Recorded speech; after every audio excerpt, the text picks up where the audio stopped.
Bismillahirrohmanirrohim. Ilm talab qilishlikdagi olimlarning sabrlari. Misr diyorlarida Muhammad ibn Nasr va Muhammad ibn Jarir va Muhammad ibn al-Munzir bir joyga to'planishdi. Ular hadis yozib o'tirardilar va shu kunda ularning yegani hech narsalari yo'q edi.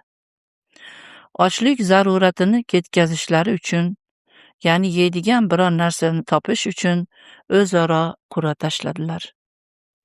Qur'a ularning biriga tushdi va u o'rnidan turib namoz o'qidi va so'ng Alloh azza va jallaga duo qila boshladi. Shu payt qoylula, ya'ni arablarda peshindan keyingi ozgina mizg'ish vaqti edi. Shu paytda Misr noibi qoylula uyqusida tushida Rasululloh sallallohu alayhi vasallamni ko'rdi. U zot unga: "Sen shu yerdasan.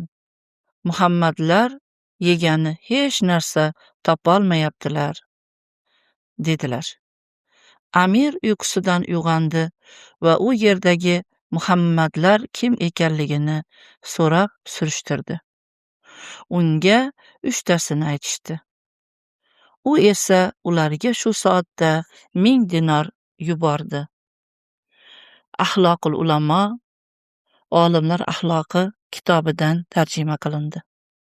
Bismillahirrohmanirrohim.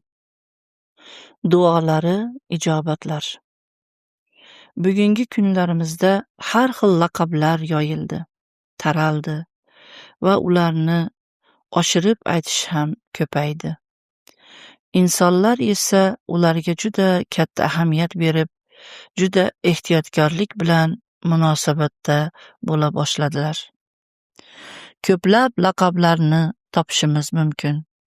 Masalan, doktor, rais, direktor, hay'at raisi va shunga o'xshaydigan kazo professor, akademik va boshqa har xil laqablar.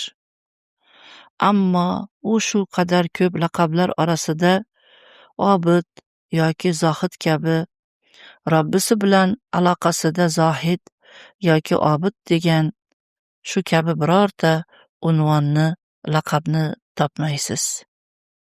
Bu dars silsilalarimizda endi bundan buyon dunyo laqablarida oz, oxirat laqablarida ko'p, insonlar bilan bo'lgan qissalar bilan birga bo'lamiz, inshaalloh.